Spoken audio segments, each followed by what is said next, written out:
The drawer slid open with a shiver, releasing a cold draft that didn't belong in a warm hotel room. And the little journal inside seemed to exhale as if it had been holding its breath for years. Its pages fluttered without a breeze, stopping on an entry dated for tomorrow, written in handwriting that trembled like it already knew I would be here. Who had written it? And how did they know the exact moment I would open this drawer? The hallway light outside flicked on even though no footsteps passed, and a soft metallic scrape dragged from beneath the bed like something adjusting its weight. The ink on the page shimmered wet and new despite the paper looking older than the room itself. And as I stared, a final line crawled across the bottom in fresh strokes, slow and deliberate. Do not look behind you. The room held its breath with me, and only the TV screen moved, reflecting my shape with a delay, as if something in the room was copying me, but slower, learning the time. The air seemed heavier after the journal's warning, pressing against the walls, as if the entire room shifted an inch closer. I stepped back from the drawer, but the floor creaked in a place I hadn't touched, answering with a slow groan that didn't match my movement. The hallway light outside clicked off again, sealing the room in a quiet that felt rehearsed, like something had been waiting for the noise to stop. The journal lay open on the bed now, though I hadn't moved it there, and a faint smudge of ink trailed across the blanket, like a finger had dragged itself along the fabric. A soft, almost polite knock tapped against the wall. Not the door, the wall, thin and deliberate, as if someone inside the drywall wanted my attention. The TV's reflection still lagged behind, but now its eyes seemed to look past me instead of at me, tracking something I couldn't see. And beneath the bed, the dark space seemed deeper than the floor should allow, as though the room held more space than reality permitted. The knock in the wall fell silent, replaced by a soft rustling like someone turning a page just out of sight. The journal lay open on its own again, each page fluttering as if caught in a breeze that didn't touch anything else. The lamps dimmed slightly, the filament inside trembling with a nervous hum, and the shadows along the corner stretched upward like they were trying to escape the floor. I reached for the journal, but before my hand touched it, the page turned itself, revealing another entry written for tomorrow. Different handwriting this time, the letters jagged and hurried. A single line seeped across the page. Don't stay in the room after midnight. But the clock on the wall had stopped long ago, its hands frozen at a time I didn't remember seeing. The air shifted again, and behind me the delayed reflection in the TV lifted its head slowly, as if trying to listen to something approaching from behind the walls. The silence deepened until even my breaths felt too loud, echoing faintly as though the room had grown larger without my noticing. The floor beneath the bed shifted again, but this time it pushed upward slightly, as though something inside the floorboards wanted out. I stepped back toward the door, but the handle twitched before I reached it, turning gently as if someone on the other side were testing it. No footsteps, no shadows under the gap, just the slow turning of metal responding to a hand that wasn't there. The journal snapped shut behind me, the sound sharp and final, and the lamp flickered once more, washing the room in a sickly pale glow. A soft whisper rode the air, not quite forming words, more like an exhale brushing past my ear. And when I looked back toward the TV, my reflection wasn't in the frame anymore. Something else stood there instead. Same posture, same shape, but the head was turned toward the door, waiting. The door handle stopped moving, settling with a faint metallic sigh, and the pale glow of the lamp steadied as if the room wanted me to believe the moment had passed. But the air had changed again, warmer near the ceiling, colder near the floor, giving the unsettling impression that something tall stood behind me, breathing down my spine. I forced myself to turn, but the room looked unchanged. Same blankets, same furniture, only the journal now rested in the middle of the floor, open to a blank page that pulsed like it was waiting to be written on. The whisper from earlier returned, clearer now, forming a single question that didn't make sense coming from nowhere. Did you read it all? The walls seemed to inhale, swelling a fraction before settling back. And then from beneath the bed, a pale hand, long, thin, adult-sized, slid out just far enough to touch the edge of the journal before retreating into the darkness again. The night outside the window deepened into a thick, almost oily darkness, pressing against the glass like it wanted in. I hadn't slept, not even for a second, because every time the room fell too still, the journal rustled as if something inside it shifted. I tried to ignore it, but the floorboards near the bed began to pulse with a slow, rhythmic creak, too steady to be the building settling. It felt like breathing, long and low, as though the room itself drew air in and out. The TV, still powered off, reflected only the bed and the faint outline of my shape. But a second shape hovered behind it, taller, harder to define, its head bowed, as though listening to the journal. When I stepped closer, the reflection didn't move with me. It stayed frozen, still facing the bed, ignoring me entirely. The hallway beyond the door occasionally flickered to life, but no footsteps ever followed, no shadows passed, and no voices murmured.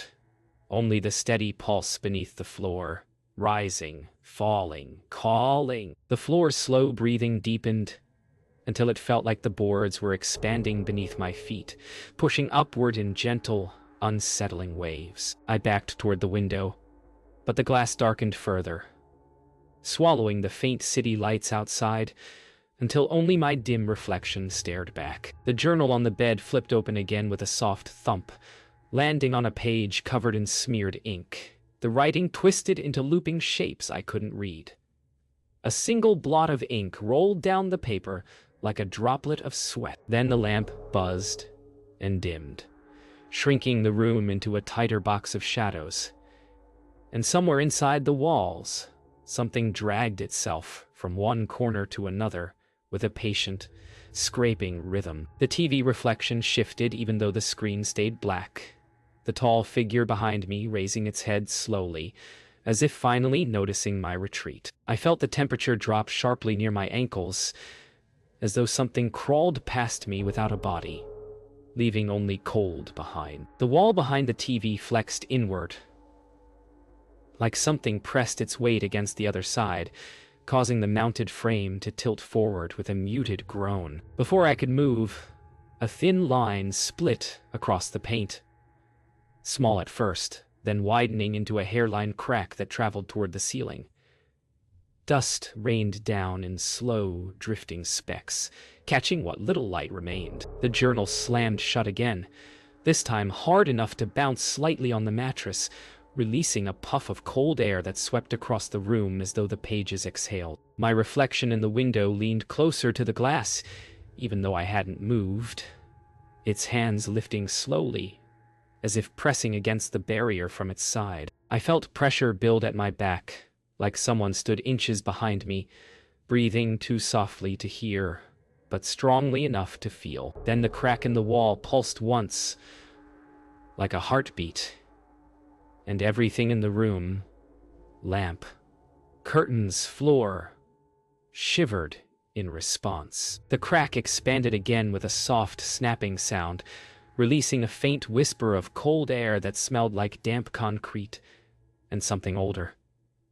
Something left underground too long. The journal trembled on the bed, its cover tapping against the mattress as though eager to open again. I stepped forward cautiously, but the floor responded with a slow bowing motion, dipping under my weight like a lung exhaling beneath me. The curtains fluttered even though the window was sealed shut, the fabric rising and falling in a rhythm that didn't match the floor's movement. The TV flickered once, not with static but with a brief flash of the hallway, as if its screen had turned into a window somewhere else. I caught a glimpse of a figure standing completely still in the corridor, facing my door. But when the screen went dark again, the hallway was silent. Then the journal cover snapped open without anyone touching it, revealing a blank page that began to stain black from the center outward. The stain on the journal spread until it filled the entire page, swallowing the white surface in a thick ink-like darkness that never dripped or smudged. It simply grew. When it stopped, the surface rippled as if touched by something beneath it, distorting the reflection of the lamp overhead. I reached out, driven more by dread than curiosity, but before my hand could touch it, the floorboards on the far side of the bed rose sharply, pushing up as though something enormous pressed from below. The air thinned, growing colder until my breath fogged in front of me. The lamp flickered violently, and for a moment the entire room flashed in negative colors, the walls pale, the shadows bright, exposing a tall figure standing directly behind me. When the colors snapped back, the room was empty again except for the deepened crack in the wall and the journal lying still on the bed, its dark page smooth and waiting. Then the whisper returned. "Midnight is already here." The whisper that claimed midnight had already arrived lingered in my ears, long after the air fell silent again, settling like cold breath against my neck. The journal no longer trembled. It lay open and unnaturally still, as if whatever had been stirring inside it was now awake somewhere else in the room. The crack in the wall throbbed with a faint glow, pale and pulsing like a vein carrying light instead of blood. I stepped back, but the floor responded with a low moan, bowing beneath my weight, as though something pressed upward in answer to every move I made. The window reflected the room with perfect clarity, except for one detail. The tall figure behind me stood closer in the reflection than in reality, its head tilted in a listening pose. A soft tapping started from the inside of the nightstand, rhythmic and impatient, like someone trapped inside counting seconds that were running out. The lamp flickered, the journal page rippled, and the whisper returned. "Clearer now." "You're late." The tapping inside the nightstand grew sharper, faster, like whoever or whatever was trapped within had realized I could finally hear it clearly. The glow pulsing from the crack in the wall dimmed, then brightened again in irregular beats, as though responding to the frantic rhythm of the tapping. The room smelled faintly of damp stone now, the kind of cold, underground scent that didn't belong anywhere near a hotel. I edged closer to the nightstand, but before I reached it, the drawer slid open on its own with a slow, dragging resistance, revealing nothing but darkness. Thick, almost velvety, deeper than the space should allow. The journal flipped a page without sound, exposing a fresh entry written in jagged lines. "Do not answer it." The tapping halted instantly, replaced by a soft scrape that came from the wall instead. The light flickered, and for a heartbeat I saw a tall figure standing beside the bed, gone the next moment, leaving only the echo of movement in the stale air. The scrape inside the wall grew stronger, dragging from one stud to the next with a patient, hungry rhythm that made the lamp shudder each time it paused. I backed toward the window again, but the glass fogged over from the inside, obscuring the reflection of the room until only a dim silhouette of myself remained. Something brushed against my ankle. Not a touch, more like a cold stream of air rising from below. Then the floor dipped sharply beneath the bed, pushing the mattress upward, as if something crawled underneath with deliberate slowness. The journal snapped shut once more, but this time the sound echoed far too loudly, bouncing in the small room like it had been slammed in a cathedral. The fog on the window cleared just enough to show a figure standing behind me in the reflection, its head tilted at an impossible angle. I spun around, but nothing was there. Only the bed shifting inch by inch, rising off the frame as though lifted from below. The bed rose higher, slow and steady, until the underside was clearly visible. A hollow pocket of shifting dark where the floor should have been. The shadows beneath it twisted like smoke, struggling to take shape, reaching outward in thin, searching strands. I stumbled back toward the door, gripping the handle, but the metal was ice cold. So cold, it burned my palm. The hallway beyond the peephole flickered with intermittent light, revealing glimpses of a figure standing completely still outside my door, never moving, never shaking. The journal on the floor rustled again, its pages flipping backward this time, faster and faster, as though unwinding something it had written long ago. The crack in the wall brightened suddenly, casting a pale glow that painted long, trembling shadows across the carpet. A gentle knock tapped from inside the wall, once, twice, 3 times, each strike perfectly measured, perfectly patient, and then a voice whispered from beneath the bed, "Come closer." The whisper beneath the bed slithered into the silence, repeating the invitation with a voice that didn't echo, but seemed to crawl directly into my ears. The bed sank suddenly, dropping hard onto the frame as though whatever held it up had released it all at once. The lights flickered out entirely for a moment, and in the darkness I heard rapid, frantic scratching from every side of the room.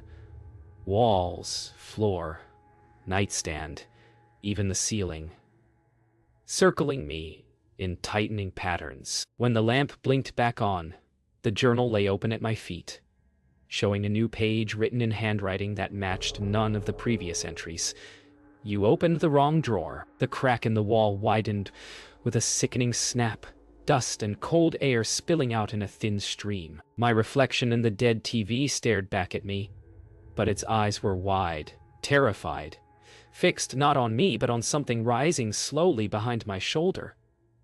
Something tall, thin, and leaning forward, as if finally close enough to reach. The shadow rising behind me in the TV lingered even after I stumbled away from it, my reflection staring back with a dread I could feel tightening around my ribs. The journal snapped closed on its own, sending a faint burst of cold air across the floor, as if sealing something inside. The crack in the wall shimmered now, no longer pulsing like a vein but expanding, widening just enough for the darkness behind it to look disturbingly deep. A faint humming sound vibrated through the room, the soft, distant hum of electricity.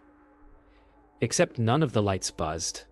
It came from beneath the bed, low and steady, growing louder with every breath I took. The air tasted metallic, sharp on my tongue, and when I reached for the lamp to steady myself, the bulb dimmed beneath my touch, shrinking the room into wavering shadows. The humming shifted into a slow, heavy thud, like a heartbeat, and as the sound sank into the floor, the bed trembled, lifting an inch, as though pulled by unseen hands waiting for permission to rise again. The thudding beneath the bed grew heavier, each pulse sending a faint tremor through the carpet as if something enormous was waking up just beneath the surface. I backed toward the window again, but the glass had darkened fully, no longer reflecting anything. Not me, not the room, not even the light. It looked like a slab of black stone set into the wall. The journal, closed only moments ago, twitched once, then twice, before sliding a few inches across the floor with a scraping sound far too loud for its small weight. The crack in the wall widened further with a soft tearing noise, releasing air colder than anything in the room, carrying the stale scent of a place sealed away from light for too long. The lamp flickered violently, casting long, jittering shadows that shook as though afraid. When I reached for the doorknob again, it jerked away from my touch, twisting sharply on its own before going still. And then from the darkness beneath the bed came a whisper that sounded like breath passing over broken glass. "Don't turn around." The whisper echoed even after it fell silent, curling through the air like it didn't need a voice to keep speaking. I froze, afraid to test its warning. The lamp steadied suddenly, flooding the room with a pale, sickly brightness that revealed every warped detail. The bed slightly tilted, the wall crack glowing faintly, the carpet rippling as though something moved just beneath its surface. The journal slid another inch, then stopped right at my feet, resting perfectly open on a new page with fresh words forming in a slow crawl. "It's behind the light." I stared at the lamp as its bulb brightened unnaturally, humming with a high-pitched whine until the glass inside shimmered like liquid. A figure appeared in the reflection of the bulb, not standing, but hanging upside down, long arms dangling toward the floor, face hidden behind a curtain of shadow. The humming ceased abruptly, plunging the room into near silence, except for the soft scrape of something dragging down the wall behind me. The dragging sound behind me grew louder, tracing a slow path down the height of the wall until it reached the floor with a dull, heavy thump. I turned before I could stop myself, but the wall behind me was empty. Only the deepening crack and the trembling shadows cast by the lamp. The journal flipped another page with a sudden snap, as though irritated by my hesitation. The window glass pulsed once, bulging outward like something pressed against it from the other side, then snapped back flat with a soft metallic ring. The bed shifted sideways an inch, driven by a force strong enough to slide its weight across the carpet. My breath fogged in the air, curling in front of me despite the lamp's heat warming my skin. The silence in the room tightened until even the faint creaks of the building seemed to hold their breath. Then in the center of the room, the carpet rose in a smooth dome shape, lifting as though something beneath it was preparing to stand up. The dome in the carpet grew taller, unfolding upward as though a spine were straightening beneath it, and the fabric stretched until threads snapped softly, releasing faint puffs of dust. I backed toward the door again, but it shuddered as if something outside pressed against it lightly, testing the strength, maybe testing me. The journal flew open one last time with a violent flap, landing on a page nearly soaked in dark ink that formed a single new line. "It knows you're awake." The lamp flickered out, plunging the room into complete darkness for a heartbeat before sputtering back to life. In the flicker, I saw it. Something tall, impossibly thin, rising from beneath the carpet like a person pulling itself from deep water, skinless, featureless, more shadow than form. When the light steadied, it was gone, leaving only the flattened carpet and the lingering cold swirl of air that drifted around my legs. Then the door handle began to turn. Slowly, deliberately, from the outside. The door handle continued its slow, deliberate turn, each click sharp enough to cut through the thick silence pressing against the room. I stepped back from it, unable to breathe evenly as the journal rustled again, pages shifting as though something inside tried to turn them with trembling hands. The lamp swayed slightly, though there was no draft, and its light stretched the room's shadows into long, trembling shapes that crawled along the walls. The crack in the plaster widened with a sudden snap, a thin shard breaking loose and dropping to the carpet with a muted thud that felt strangely heavy. The air around me tightened, colder near the door, warmer near the bed, creating a slow, spiraling current that brushed along my arms like fingers, tracing warnings I couldn't understand. Then the handle stopped turning, freezing in place. For a moment, nothing moved. No breaths but mine. No whispers from the walls. Just stillness. Until a quiet voice, calm, patient, close, spoke from the other side. "I've been waiting for you to answer." The voice on the other side of the door sent a cold wave down my spine, its calmness more terrifying than any scream. I held my breath, hoping the silence would convince whoever, or whatever, waited outside to leave. But the door responded instead, bowing inward slightly, as though something pressed its forehead gently against it. The journal slid across the floor again, this time stopping beside my foot and flipping open to a page already filled with tight, frantic script. "Don't let it in!" The lamp hummed louder, its filament burning too bright, casting trembling shadows that stretched toward the door like they were trying to hold it shut. My reflection in the TV shifted again, but this time it wasn't the shadowy figure behind me that moved. It was me. The reflection stepped backward while I remained frozen, its chest rising and falling fast, panicked. Then it pointed toward the wall crack, its arm shaking as the glowing slit widened, just enough for a cold draft to spill out, carrying a faint, trembling whisper. "Hurry!" The glowing crack widened with a shudder, releasing a cold burst of air that spiraled across the floor like a living draft, circling my ankles.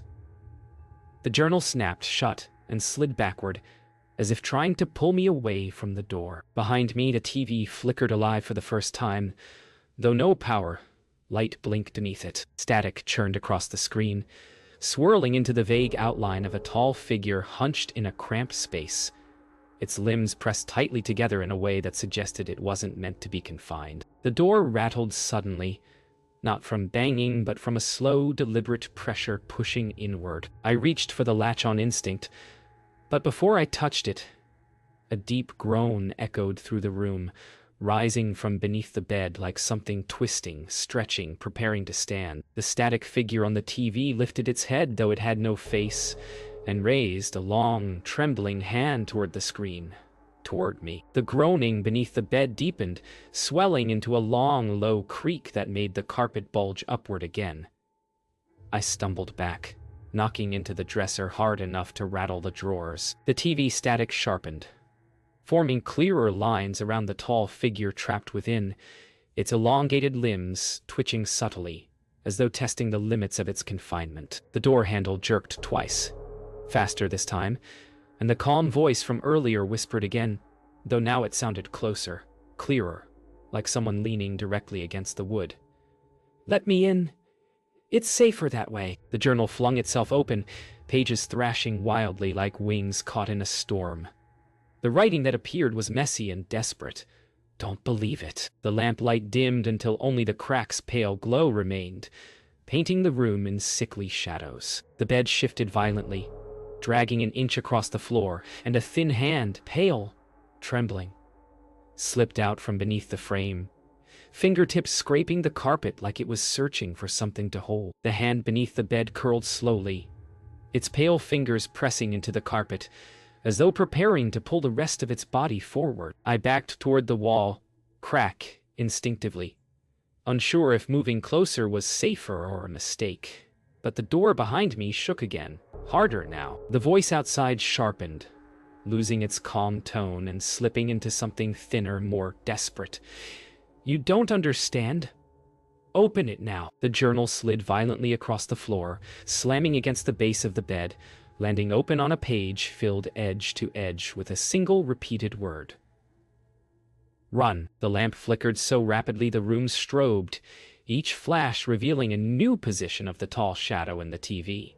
Closer, then nearly pressing its formless head against the glass. The hand beneath the bed stretched farther, elbow emerging, limb unnaturally long. Then the wall crack split several inches in one breath, releasing a cold roar of air that extinguished the lamp entirely and left the room in total darkness. The darkness swallowed the room whole, dense and heavy, like a thick curtain pulled tight over every corner. I couldn't even see my own hands in front of me, only hear the shifting breaths of the room, as if the walls themselves inhaled and exhaled. Then, slowly, the crack in the wall began to glow again, faint at first, like embers buried, then brighter, spilling pale light across the carpet in thin, trembling lines. Shapes moved in the glow, shadows stretching long and slow, as if awakening from sleep.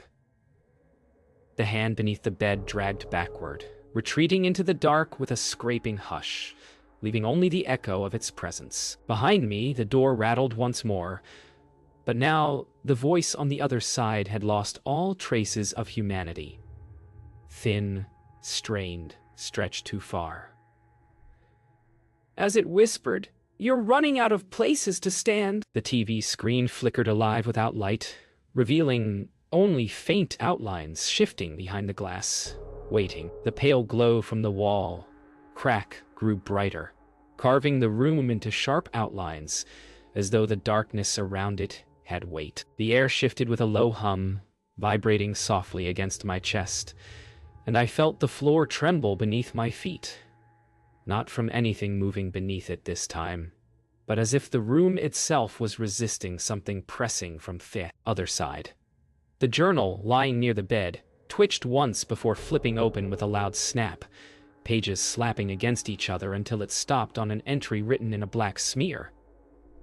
"Not this way." I turned toward the door, drawn by instinct, but the handle twisted slowly again, not inward this time, but downward, bending with an unnatural elasticity as though made of something softer than metal. The TV reflection brightened suddenly, and there I saw the tall figure move in slow, deliberate steps toward the screen's edge, reaching a long arm outward, as if preparing to step through. The humming in the walls swelled, building into a deep vibration that rattled the lamp, the dresser, even the air itself. The crack widened more, tearing with a soft sound like fabric ripping, revealing a darkness behind it that pulsed with dim, shifting shapes. A faint whisper drifted from within, not a voice, but something like breath rolling over stone. I stepped closer without meaning to, drawn by the cold wind spilling through the opening. It brushed against my face like icy fingertips, urging me nearer. Behind me, the bed groaned and lifted slightly, as though something beneath it stirred again, stretching its limbs. The TV flickered harder, static swirling. And for a moment the figure inside pressed both hands flat against the screen, the glass bowing outward under its touch. The journal vibrated violently on the floor before flipping to another page, this one containing only a single shaky line. Choose one. The room seemed to tilt, just slightly, as though gravity itself shifted toward the crack in the wall.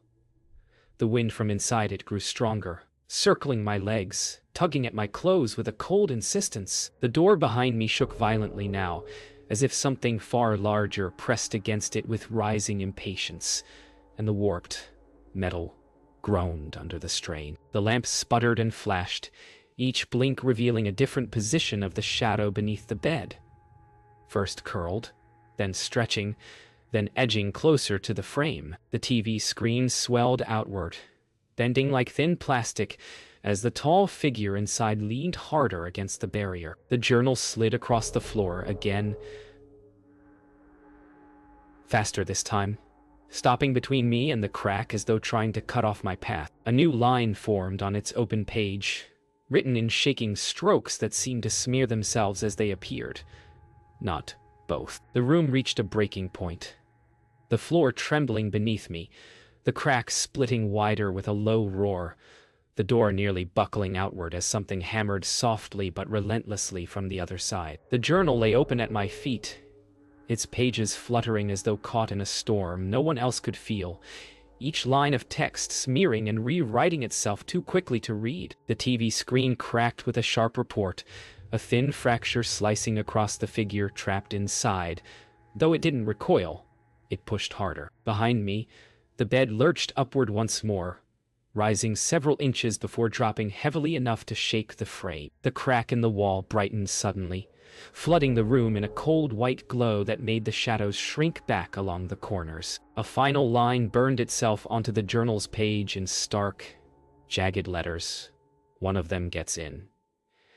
And then all three forces, the door, the bed, the screen, pressed forward at once. All three forces struck at once, the bed rising in a violent jolt, the TV glass splitting open with a jagged shriek, and the door buckling as something enormous leaned into it. The roar from the wall, crack surged through the room like a frozen windstorm, blasting loose papers and shaking the dresser drawers until they rattled in their tracks. I stumbled backward, nearly falling as the light from the crack grew brighter still, turning everything in the room into washed-out silhouettes. The journal snapped shut so violently the sound struck like a gunshot, then slid against my foot, quivering as though something inside it struggled to stay sealed. The door bent inward, wood splintering, and the voice behind it hissed a word stretched too thin to be human.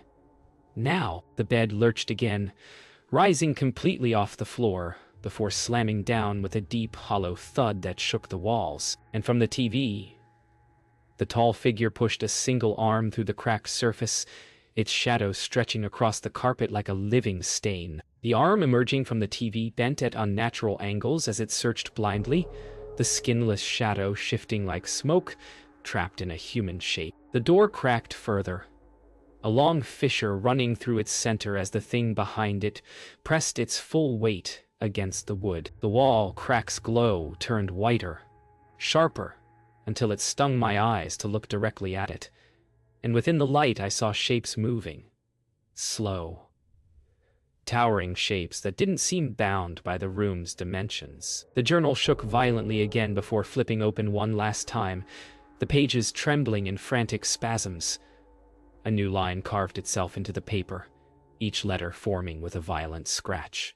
Choose where to fall. The bed lifted again, higher than before, its metal frame creaking under the strain of whatever heaved it upward. The TV figure pushed its second arm through the glass, fingers long and shaking. The door groaned, bending inward until a thin gap revealed only darkness on the other side. The roar from the wall intensified until it felt like the room itself might rip apart. Papers soared upward. Papers soared upward, spiraling toward the crack like moths pulled by a cold flame. The bed slammed down again, the impact so strong it knocked me off balance and dropped a shower of dust from the ceiling. The TV figure's head emerged next, bending sideways as it forced itself through a space too small for any shape to pass through. It had no face, only a deep hollow where features should be. And yet I felt its attention lock onto me with suffocating certainty. The door burst inward with a splintering crack, fragments of wood flying across the room as a tall form stepped through the broken frame, its limbs too long, too slow in their movement. The journal clattered across the floor, sliding until it reached the crack in the wall. It opened on its own again, revealing a final entry, written in a trembling script that shook even as the letters formed. Only one follows you out. The room contracted inward, shadows warping toward the wall crack, as the cold wind dragged the air with violent hunger. The figure at the door reached for me, with an arm that bent too slowly, joints twisting like wet rope. The TV figure crawled farther out, its torso sliding through the shattered screen, ribs stretching into flickering patterns of static. The crack pulsed, widening in a blinding burst that forced me to shield my eyes. When I looked again, the journal had begun sliding toward the crack, dragged by the same force that pulled the papers upward. The bed's metal legs scraped loudly as they shifted, dragged toward the glow despite their weight. The door figure stepped closer, its shadow spilling across the floor like ink. The TV creature clawed at the carpet, pulling itself free, and then the journal snapped shut again with a deafening slam, the final message scarred into its cover.